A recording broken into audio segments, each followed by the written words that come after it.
And one of those 7 areas is promoting peace. In light of the events at our nation's capital yesterday, I ask that we take some time of silence to reflect on peace for our nation and peace for our world.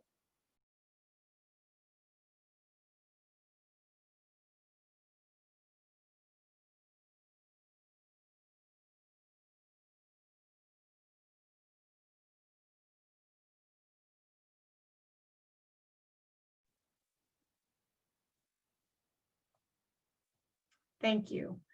Let us be a shining example of the good that Rotary does in the world. Let there be peace on earth, and let it begin with us. Thank you. With that, let's start the program today, and our inspirational moment will be given by Brooke Schiffner. Oh, I forgot the Pledge of Allegiance. Let me go back. I was still in my thoughts, so thank you, Lauren, for bringing me back. Pledge of Allegiance. So join me as I lead us in the Pledge of Allegiance. I pledge allegiance to the flag of the United States of America and to the republic for which it stands, one nation, under God, indivisible, with liberty and justice for all. All right, thank you. Now we'll do the inspirational moment. Brooke Schiffner is our Temple Buell Scholarship Chair and is also president of BWS Design Group. Hello, everybody. In 1859, the owner of the Capitol Hydraulic Company received a charter from the territory of Kansas to divert water from the South Platte River. The ditch construction began in 1860 north of what is now Littleton. Construction efforts were abandoned as impractical and too costly. 4 years later, John W. Smith contracted to complete the ditch, and under his leadership, the unlined gravity flow ditch was completed in 1867. The city purchased the ditch in May 1875, along with a 99-year lease of the related Smith's Lake. Dating back to Governor Evans' term at the time the ditch construction, he proposed the establishment of a park system. Area residents were in favor of a local park, but it wasn't until 1898 that landscape architect Reinhard Schutz was commissioned by the city.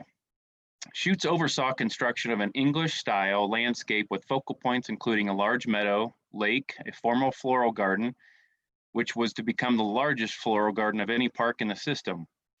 Trees and vegetation were included from the mountains and local nurseries, and by 1900, the park had been graded, partially piped for water, planted, and enclosed with a wire fence. In 1902, the Denver Times cited the city's purchase of 35 additional acres north of the lake as a good move. After the city acquired the additional land and the site began to take shape, residential development increased in the area. By 1906, the park was experiencing problems obtaining enough water to support its recent landscape improvements. The superintendent decided to use Smith's Lake to water the lawns, trees of the park, and a pump house was built. With its success, a second lake south of Smith's Lake was built. In 1911, the city's first bathing beach, complete with sand and a bathhouse, opened on the North Shore. It symbolized the city's commitment to recreational opportunities for its citizens. In 1913, a pavilion and boathouse was constructed on the South Shore, balancing the boathouse on the opposite side. The upper level of the building was intended as a gathering place and picnic pavilion. The lower story was a boathouse and ticket office for rentals, and included a concession stand that also served as a warming house for ice skaters in the winter.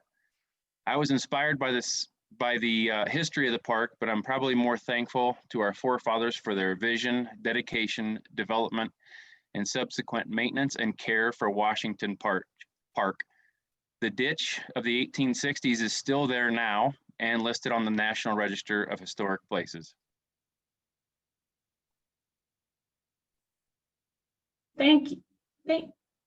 Thank you very much. I had to make sure I was unmuted. Thank you. That was wonderful and a great segue to our program in a few minutes. So thank you. Next is our club secretary's report, which will be given by our club secretary, Troy Szymanski. Troy is a partner and fund manager of Outpost Fund. So Troy. Thank you very much, President Debbie. First off, we want to thank all of our guests and potential new members for joining us today. Guests include, but are not limited to, Chris Beasley, and potential new members, Noah, and I apologize in advance for my pronunciation, Bustamante. Thank you all very much for coming here. As a December birthday haver myself, I want to take this time to wish birthdays not only to everybody with a birthday in the upcoming week, but for the 2 weeks previous. So happy belated to Brooke, Jay, Jim, Andre, Mike, Young, Steve, Chris, Jenny, Jill, Chris, Mitch, and John. And then happy future birthday to Sue, Jim, and Cyrus. I appreciate all of you for making time to spend with us near and around your birthdays. And I hope that you have and or had a happy birthday this year. Really quick on the announcements. Last night we resumed our happy hour, evening happy hour Zoom meetings. So if you're available, keep an eye out for next Wednesday at 5:30 p.m. We're having another Rotary Zoom happy hour. And we'd love to see you guys there. That group is growing and it's becoming a really nice little escape from the week. It's right in the middle. I call it kind of the home stretch from Wednesday evening on to Friday. So please join us. Pour yourself a nice drink and spend some time with fellow Rotarians. That's going to be it for me. President Debbie, back to you. All right, thank you, Troy. All right, our Denver Rotary Club Foundation today is doing a grant check presentation to Community Resources, Inc. It's great to see you, Sue. Good to be here.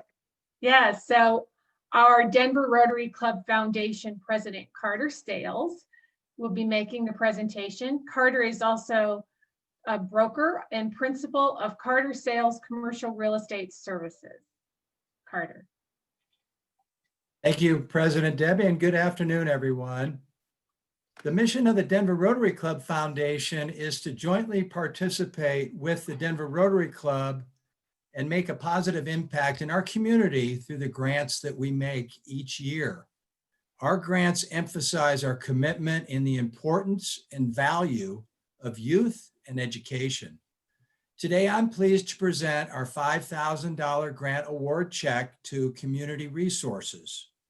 Community Resources has a 49-year history of providing opportunities for Denver Public School students to learn outside of the school environment through their Academics Mentors project. Our present and past Rotarian volunteers acting as mentors are Chris Peters, Todd Bacon, Doug McLemore, Charlie Miller, and Peter Tedstrom. Sue Edwards is the executive director of Community Resources, and she is here today to accept the check and tell you more about the great work that they do in our community. Welcome, Sue. Thank you, Carter. It's good to be with you all in this different, but now becoming more typical format. You know, in our small breakout room, the gentlemen that were there with me were talking about how they miss personal contact with each other. And I would lift up to you that the same can be true times a zillion for the children and students in our schools. I mean, imagine being a student whose total education is sitting in front of a computer without being with their friends and cohorts. So my heart aches for the children right now and the educational opportunities that they aren't having. On the other side of the coin, I am grateful for the teachers that are working so hard to bring education to those students given these circumstances. We are committed at Community Resources to continuing our efforts to bring academic mentorships to students, thanks in part to the Denver Rotary Foundation.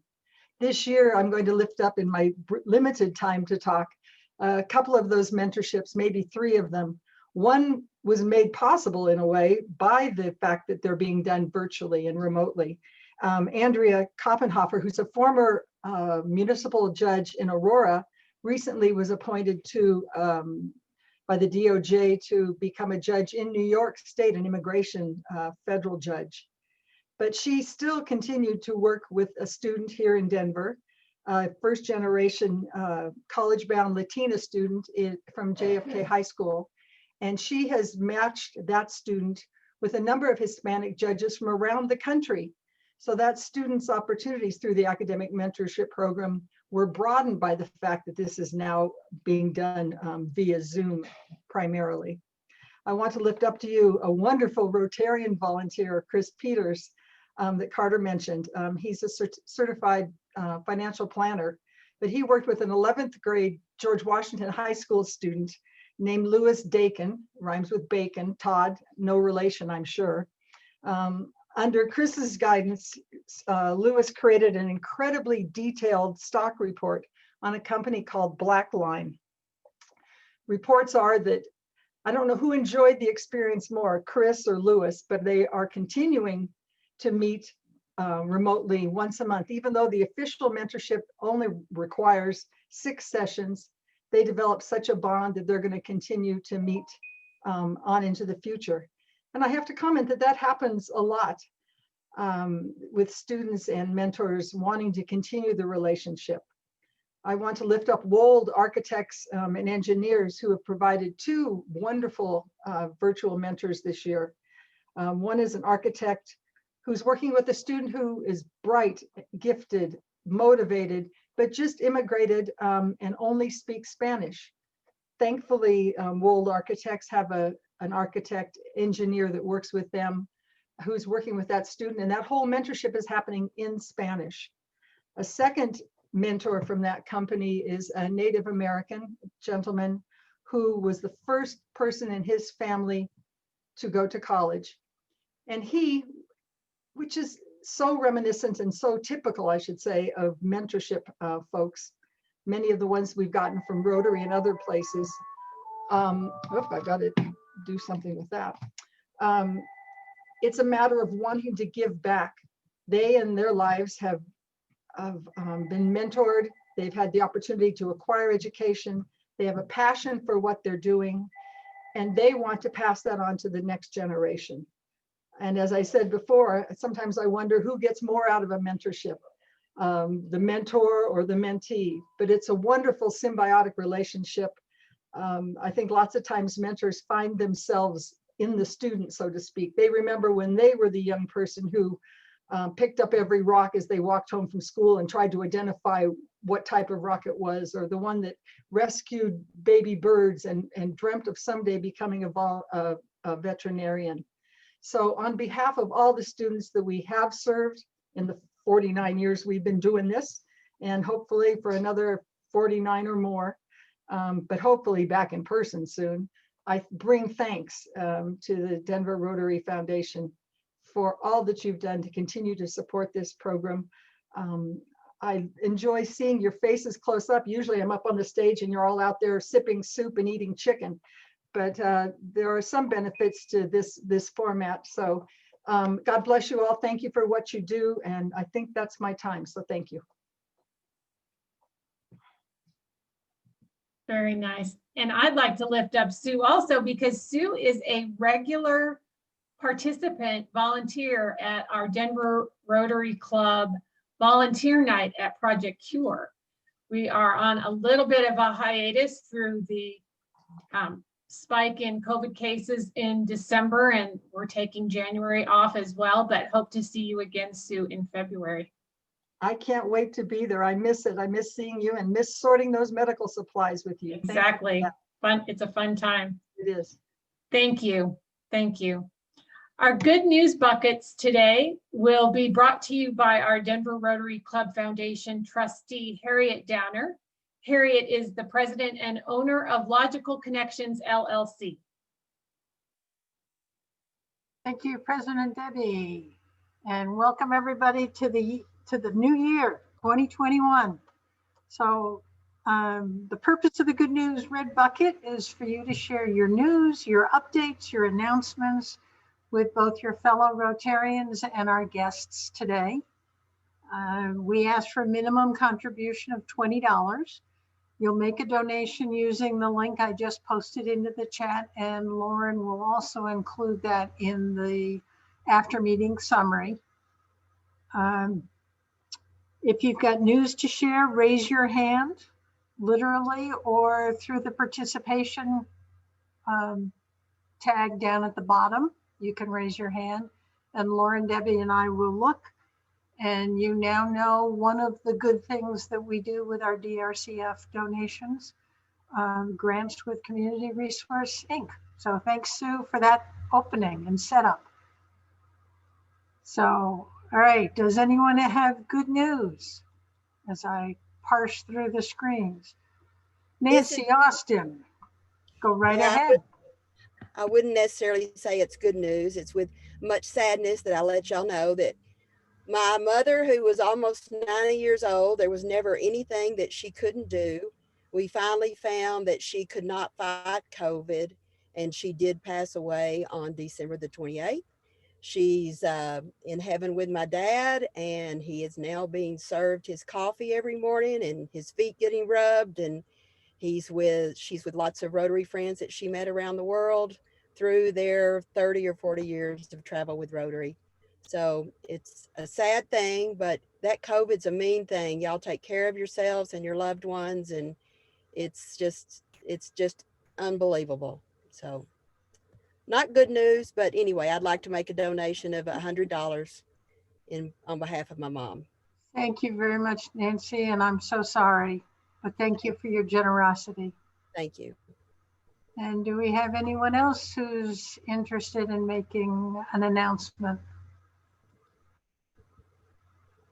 I'm not seeing any hands.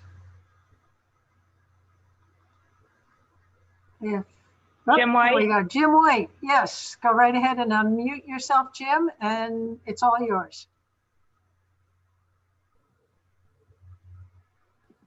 Jim, we need you to unmute yourself. Am I unmuted now? There, yes, success. Okay. Well, I'm really sorry about your mom, Nancy. That's you're right. COVID is a terrible thing. Thank you. I have some news that's a little bit more pleasant, but and only worth $20, unfortunately. But I haven't been able to ski because of my scleroderma for the last 6 years. But last Saturday I went skiing for the first time, and my daughter sent out she kind of I don't know how she does it. She tagged me on Facebook or something, and I got about 20 messages back, congratulating me. But anyway, she said, here's a guy almost 90 years old, and I mean 80 years old, and I wish I was almost 90, 80 years old, and still hitting it on the runs. So it was a lot of fun, and I'll plan to go again maybe in another week or so. So anyway, thank you very much. Terrific. Thank you, Jim. Keep on skiing. Absolutely. David Dickman, go right ahead. Yes, I'd like to make a donation of $50 in honor of Nancy's mother. Oh, that's so sweet. Thank you. Thank you very much, David. Well, And anyone else? I'm not seeing any hands raised. So with that, thank you, everybody. And I will turn it back over to President Debbie. Thank you, Harriet. Thank you. And I see a chat that Lauren put out there. I will match David's donation. Isn't that awesome? Thank you very much, Lauren. Okay. I am pleased to introduce Don Kane. He is a retired attorney and law, energy, oil, and gas. And Don is doing our program introduction today. Very excited about our program and welcoming Happy. So Don, the introduction is yours.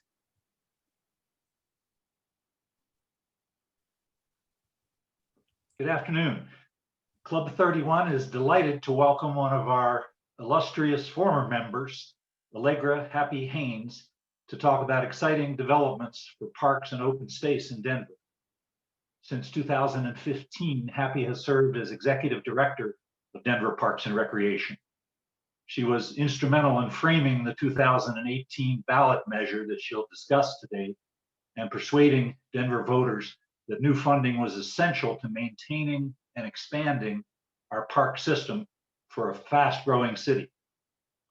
During a 40-year career in state and local government, Happy served 13 years on the Denver City Council, including 2 years as council president. Happy was elected twice and served 8 years as an at-large member of the Denver Public School Board of Education, following 6 years as the school district's chief community engagement officer. Happy is a Denver native and attended East High School. She received her undergraduate degree in political science at Barnard College of Columbia University and a master's in public administration from the University of Colorado at Denver. In her free time, after running a department with almost 2,000 full-time and part-time employees, Happy serves on several nonprofit boards, including the Colorado Trust for Public Land, the Denver Museum of Nature and Science, and Denver Botanic Gardens. She was a founding board member of Mile High Youth Corps, Colorado Black Women for Political Action, and the Foundation for Education Excellence. Please join me in welcoming Happy Haynes. Thank you so much, Don, for your kind introduction. Hello, Rotary Club 31. It's great to revisit the scene and to see. I saw at the beginning so many longtime friends still actively engaged in the wonderful work of Rotary. President Beasley, your inspiring words.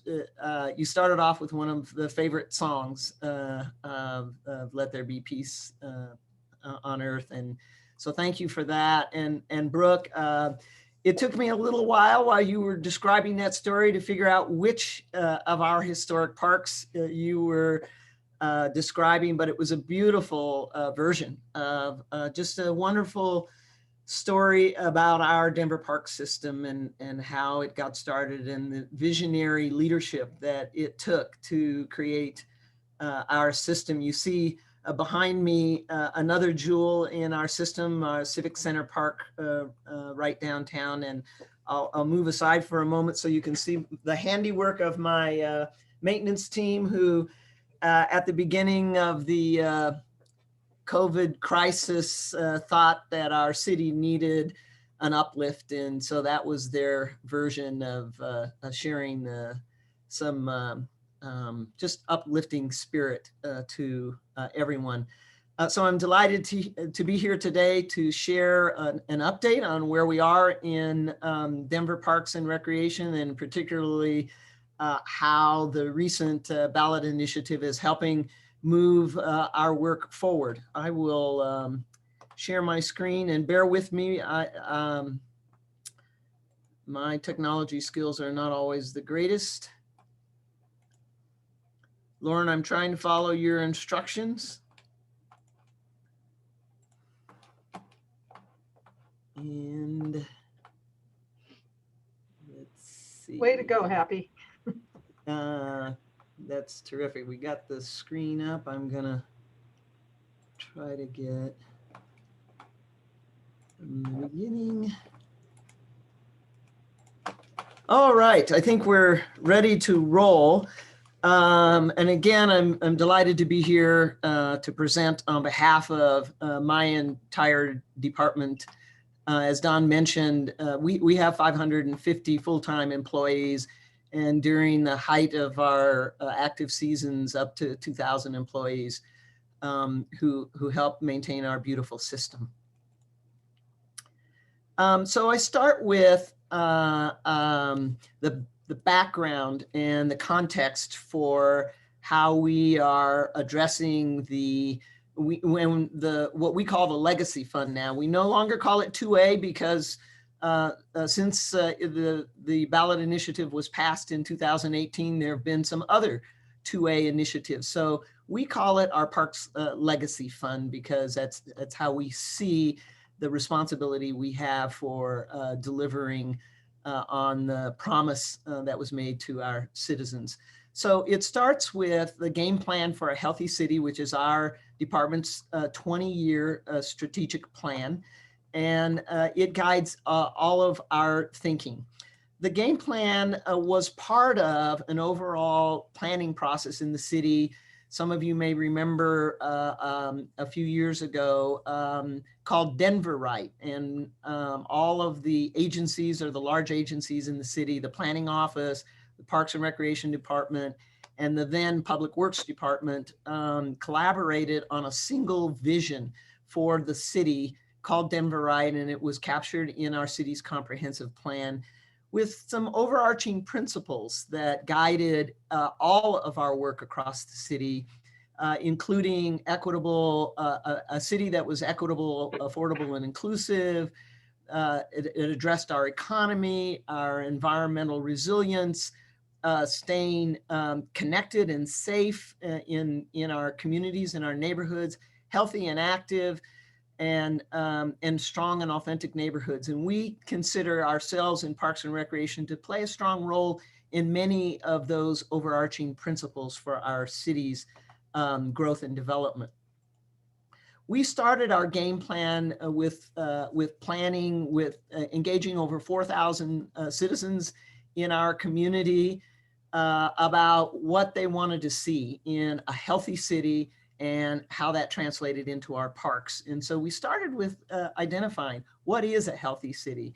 And we've identified it from the standpoint of parks as these items: a place with a high quality of life, a place where residents are active and healthy, a place with clean and a sustainable urban environment, and a place where all ages and all backgrounds have outdoor opportunities. So our guiding principles, every drop, every person, every dollar, and uniquely Denver, really guide everything that we do in our department and all of our strategies about our commitment to our environment, our commitment to staying very uniquely Denver, to being good stewards of the resources we have, and to ensuring that the services we provide and the places that we provide are available to all in Denver. So we presented recently our annual report. And so I'm starting the story of our legacy fund sort of from the end, if you will. This report was just produced. It was the report on our very first year of operation, and the report got a little delayed because of COVID interventions. But it described what our game plan was, our vision, how it guides our programming, our budget decisions, and how we interact with our community. So I wanted to share the key features of this game plan report and report on some of the accomplishments that we made, many of them utilizing some of these legacy funds. We start with the every drop, our commitment to the environment and to adapt to the changes that and the challenges that we're experiencing. So we were able to, in 2019, to restore 5 acres of wetlands. We saved water savings, and many people do not know that we are Denver Water's largest water customer. And so we work very closely with them around conserving this precious resource in our community. And we started a training process for our field staff in land management. So our teams are much more than folks sitting on lawnmowers mowing grass. They really are take an active interest in all of our plantings and the growing environment in our community. Every person and how we grow our park system. So we were able to add 87 acres to our park system. We still have a long way to go to meet a national standard of over 10 acres, almost 13 acres per 1,000 people in our city.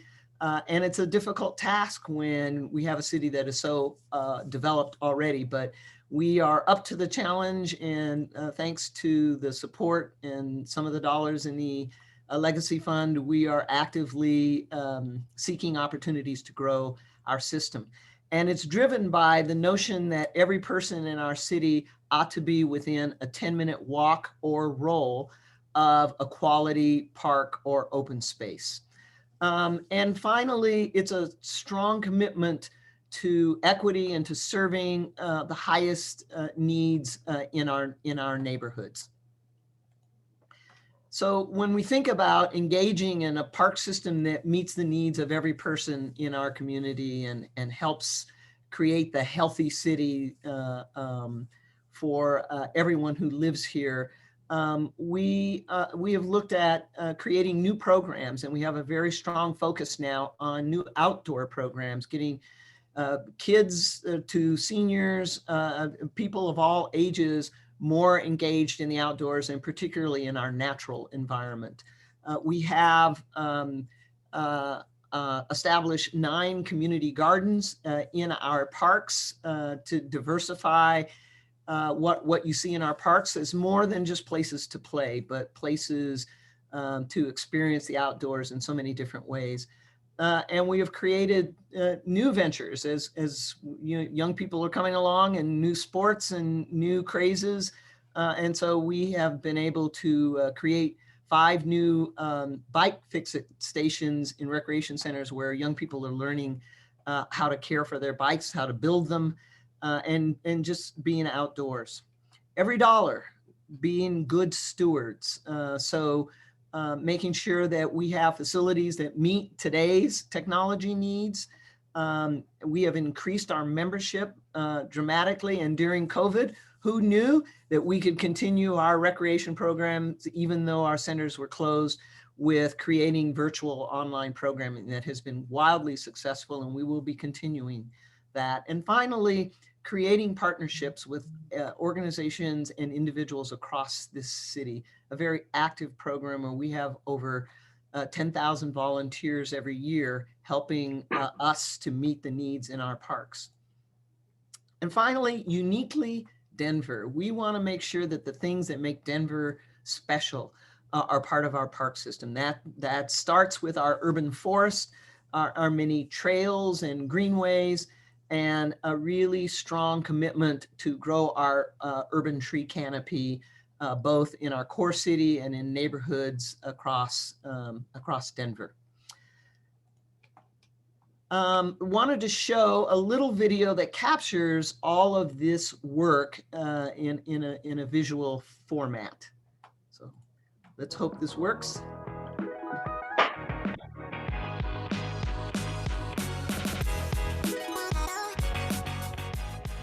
Equity is the core of what the game plan is about, but it's to connect people to the outdoors and to open spaces and to the opportunities to improve their own health and the nature that is created in our parks.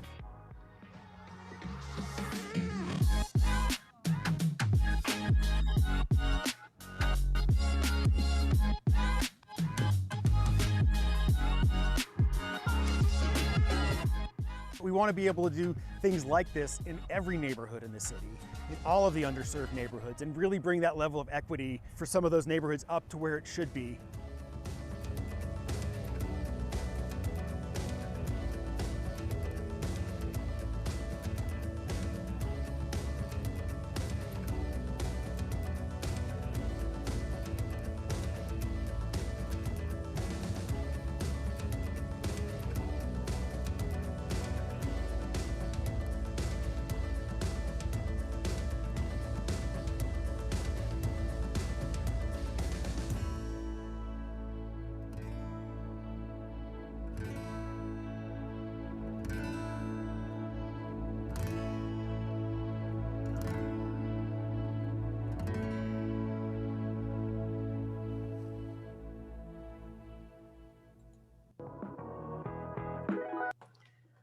All right, as they say, a picture or a video is worth 1,000 words.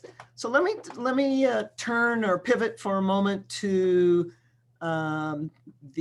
our capital plan and how we are using our resources, including the legacy plan, the legacy fund, to fund this ambitious game plan vision that we have for our city. We start with a 5-year capital planning process. It's something that we did previously. It is also part of the responsibility or the requirements of the new legacy fund that was passed by the voters in 2018. And it starts with planning over a 5-year period very carefully, because there's so much to do and we want to be strategic and thoughtful about how we move forward with our funds. So it starts in our minds with a principle about equity. This map shows many of the neighborhoods in our cities that have been underserved historically. Many of these didn't have some of that early vision that Brooke described earlier in the development of Wash Park and some of our original historical parks. And so our game plan aims to address that issue and to really focus many of our efforts in these neighborhoods that you see in the darker colors that describe areas that have been historically underserved and under invested in the city. So when we prepare this 5-year plan in terms of our capital budget, there are a number of considerations, layers of analysis, if you will, as we prioritize which projects to move and how to invest the capital dollars, how to ensure that we're planning effectively and that we're meeting the infrastructure needs, that our programming and our facilities are meeting today's needs. Changes occur and new sports and activities come along, and we need to adapt to all of those things. So we have these considerations that guide our work, starting out with equity. We've created an equity index that helps us use data to analyze our needs. We use an integrated approach when we think about programming and maintenance and planning, so that we're thinking about all of those things when we're planning our projects. We use a condition assessment tool that helps, again, provide objective data about what the needs in our parks are. And we work very extensively with partners and grants, what I like to say, other people's money, to enhance the work and the investments that we're making ourselves. So they fall into 3 buckets about acquisition and park development. Capital maintenance, our first priority is to take care of what we already have and do a good job of that. And finally, how we expand and grow our park system. So this is a snapshot of what our overall budget looks like, and you will see that it includes not only the legacy fund, and this is, by the way, just our 2021 proposed capital budget. Actually, it's not proposed, it was adopted by City Council, the Mayor and City Council a couple of months ago. And so you see that we are using resources, several sources, and many of the projects that we are involved in use what we call a capital stack. Those of you who are in finance probably understand that better than I do. But the projects often require resources from a number of sources in order to move forward. So it's just a quick glimpse of a $41 million capital budget for 2021. Our 5-year capital budget planning includes our legacy fund. And as you can see, we presented to the Mayor and City Council our best estimates, a very detailed budget for 2021, but at least a glimpse of what to expect in our long-term planning and our long-term horizon. You see under the capital plan, the large sort of what we call buckets of including acquisition, including our capital maintenance budget, and finally our expansion in which is where our new projects come about. And you can see that we have funds there both from our general fund, which is how all of the departments in the city are funded, and also from the legacy fund, which is dedicated funding only to the Parks and Recreation Department. So here's a closer glimpse of our 2021 capital program budget and where the dollars are going. So at the top of the list, you see ADA upgrades. We have some catching up to do in making our very old park system meet today's ADA needs. And so we're on a 10-year plan to upgrade all of our facilities and get them to the proper standards. We rehabilitate, upgrade our park facilities. We have funds that help plan for development of new projects. And the list goes on. I won't go through all of it. You can see it in front of you. You see we have a strong commitment to our tree program. And again, this is just some of our annual budget process. This gives a glimpse again in a picture of where these projects will be taking place and the scale of the projects. We look at geographic diversity as one of the considerations when we're looking at our equity and the distribution of our resources across the city. So we'll zero in here on the 2021 budget. This is just the legacy fund, so it gives you an idea of how we're using these legacy funds to enhance our general fund budget for many of the same activities. So we're placing a strong emphasis on outdoor recreation, getting more of our young people and our seniors and people who maybe haven't had the experience in our mountain parks. We have 14,000 acres of mountain parks that are part of our Denver Park system. And we think they're a little underutilized by many in Denver. And so we're aiming to really address that by beefing up our outdoor programming in our mountain facilities. Again, you see under forestry, our commitment to growing our tree canopy, managing our environment, more investments in our mountain parks. All of you know we had a very, very difficult fire year.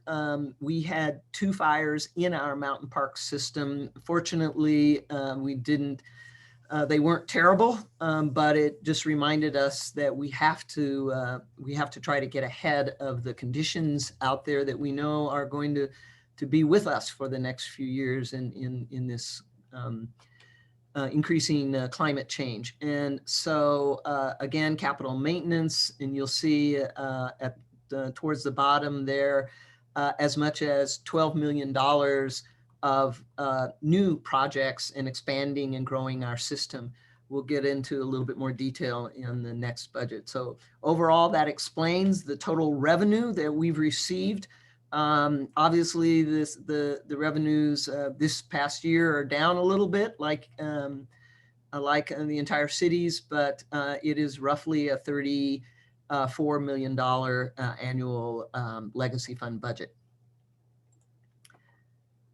So I want to talk about the Denver Parks. One of the elements that the legacy fund provided to us was to be able to grow our system and actually acquire new parkland, which is something we never had the ability to do with an annual capital budget that fluctuated from year to year and didn't provide enough resources.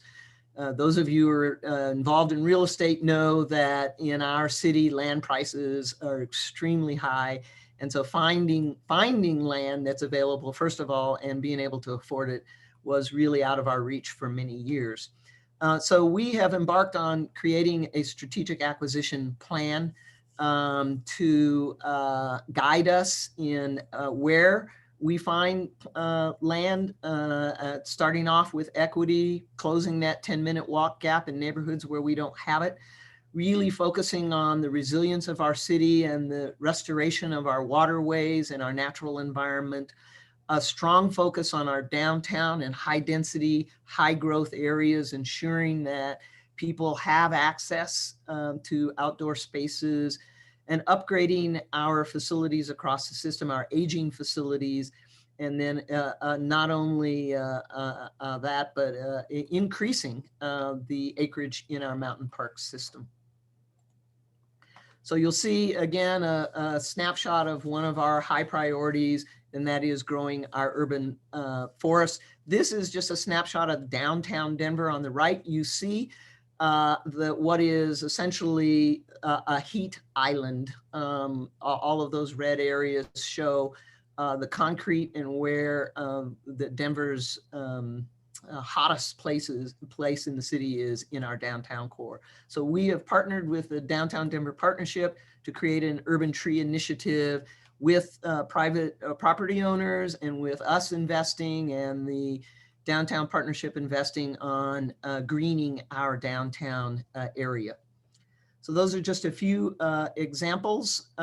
Civic Center Park over the next 100 years. We just celebrated our 100th anniversary last year.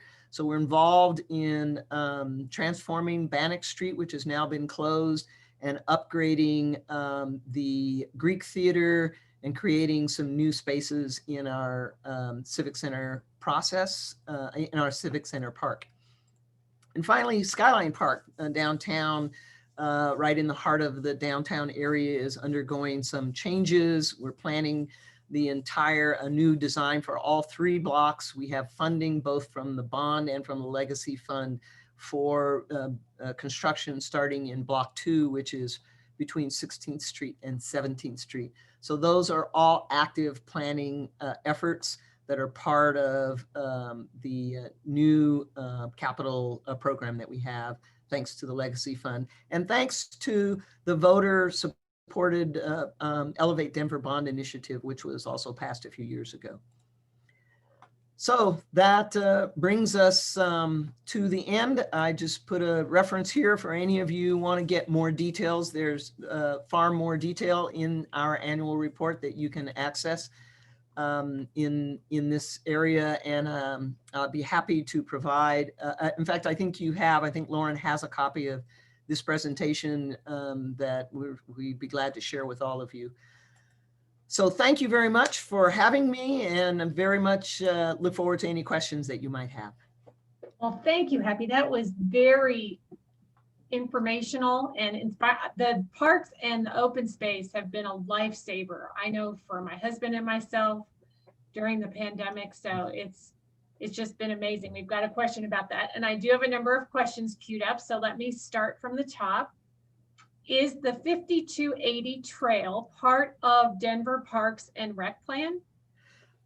It is not directly, but we are one of the partners with the Downtown Partnership in working on that 5280 trail. We're very excited about it, and we've worked with DDP with some of you may remember the pop-up park that we did on 21st Avenue a few years ago. So we've been working hand in glove, and it is a partnership we're very much involved in. All right. The second question, a recent Denver Post article said 8% of Denver's 155 square miles are public parks. That sounds very low. Is it accurate? It is close. The Trust for Public Land does a report called a park score every year, and they measure a number of things. There are a number of metrics that analyze how well cities are doing with their park system. Because of our growth, our rapid growth in the last 10 years, that number of acres compared to the overall acreage has dropped. We keep a focus more on a couple of other statistics. One of those is the 10-minute walk, where our parks are strategically located so people have access to them. and also how many acres per person. And that has a lot to do with how our parks are distributed. So we have a goal of increasing all of those numbers. It's why we have the strategic acquisition plan in place. It's a challenge in a city that is so developed, but you know, we're using all the creativity we have and partnerships. We know that just buying land isn't going to do it all. So we're also working with our partners in Public Works, or I should say the Department of Transportation and Infrastructure, and with our planning department around development guidelines and policies to ensure that as the city grows, that development is doing its share of providing the parks and open spaces that are needed. A good question on the heels of that is, will current funding get us close to the 10-minute walk goal? We believe it will. It will be over time. We'll have a better idea as we get our strategic acquisition plan in place. That is the focus of that plan, is to really fill those gaps first. But we do think it's within reach, and we hope to have 100% within just a few years. That's awesome. Another question, where is the new Arkin Park you showed? So Arkins Park is down along the South Platte River in area that some folks know as River North. It is for my fellow beer drinkers. It's right near the now I'm losing the name of the brewery along the river on 35th and right along the river edge, the South Platte River. So it actually provides new access to the Platte River, as well as an open space and some buildings that are going to provide some art spaces and new library space that we're partnering with the River North District over there. Great, great. I still have a number of questions, so I'm going to get through them. Do you have any idea if it will be possible for city pools to be open this summer? I pray and ask you to join me in that effort, that we will get there. I think amongst the many tough decisions we had to make during the pandemic, closing our pools was absolutely the hardest. But we had an obligation to keep our community safe. I am very hopeful that if we get the okay through the public health system, that we will, at least at some point in the city, be able to open up our pools, or at least a few of them. A related question, why are the rec centers still fully closed when it seems like you might be able to open at 25% capacity? So we, the 25% capacity really is contingent on whether you can actually manage the location. You have the staffing and the facilities to be able to meet other standards that the public health office has established. We don't believe we can do that safely in our current facilities with our current staffing. And I know we've got some of our colleagues in the private sector and some of the private fitness organizations that are, that are situated differently and are able to do that. But it is a much bigger challenge for us, and with 31 different facilities, a very big challenge. Okay. Next, what is the best use for the City Park Pavilion? The best use? City Park Pavilion, boy, what an amazing historic facility. It does house some of our operations team there, but I would say that along with the boathouse in Wash Park, it is Wedding Central. It is really one of our most popular outdoor venues. It is booked. We use it as a permit system, and it is booked solidly all through the spring, summer, and fall season. And then two more questions. Is there a regional approach to the Denver Parks effort? Great question. And yes, and not as much as we need to. We do have a number of partnerships that are regional in nature. The Sand Creek Regional Greenway, we're very much a part of that. We are partnering with a number of cities on the south end of the city along the Highline Canal. It's a partnership that we're involved in. Many parts of the Highline Canal flow through Denver. We are involved in our trail system. It is a regional effort, and we work very closely with our neighborhoods around the metropolitan area. We are part of some youth-focused areas, the Metro Denver Nature. I'm sure I'm going to mess it up, but it's Metro DNA, and it's a partnership with a number of nonprofits and cities around the metro area around getting kids particularly more into nature and outdoors. So we obviously in our mountain park system, much of our mountain park system is in other counties. So we have very collaborative efforts with our colleagues in Jefferson County, Douglas County, Gilpin County, where most of our mountain park system is. Okay, two more.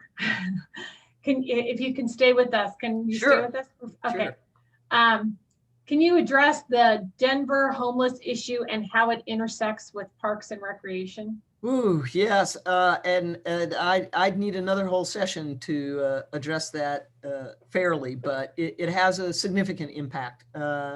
And we interact closely with the other agencies in the city who are attempting to serve a population that is really tough. This is a tough year, particularly with the pandemic.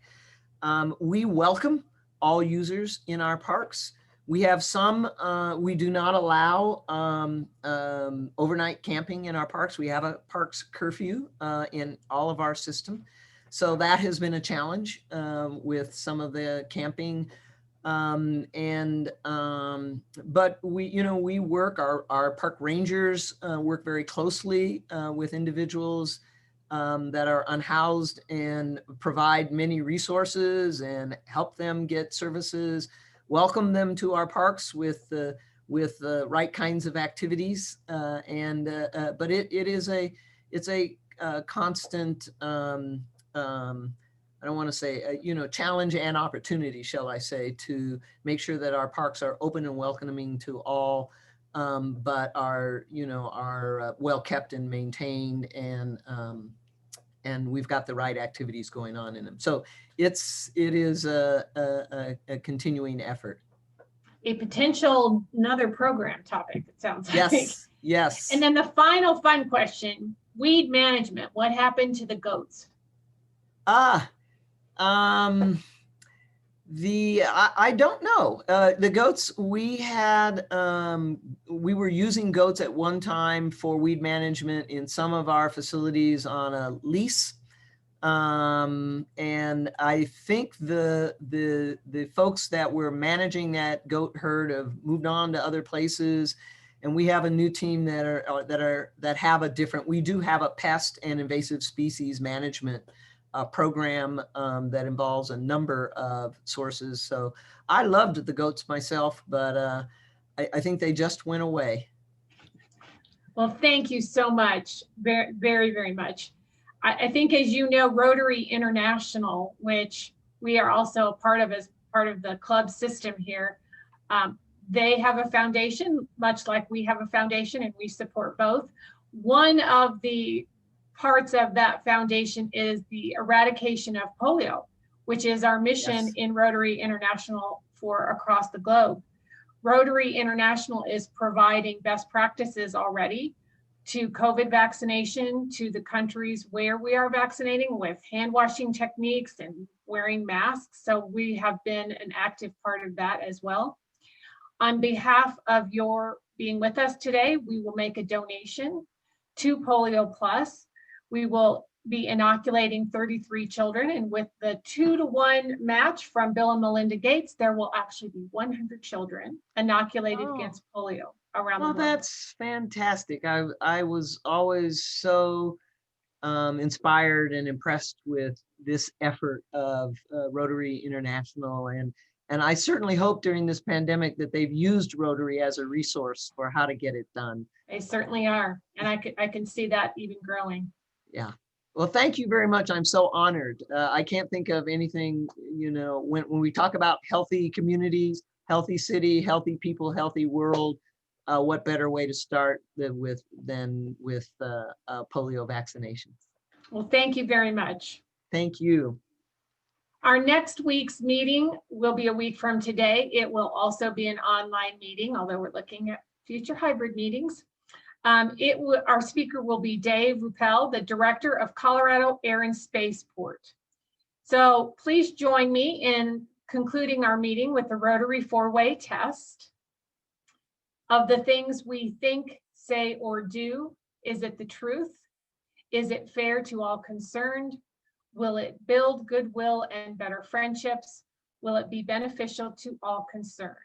We are adjourned. Stay safe, stay healthy. Thank you for being here.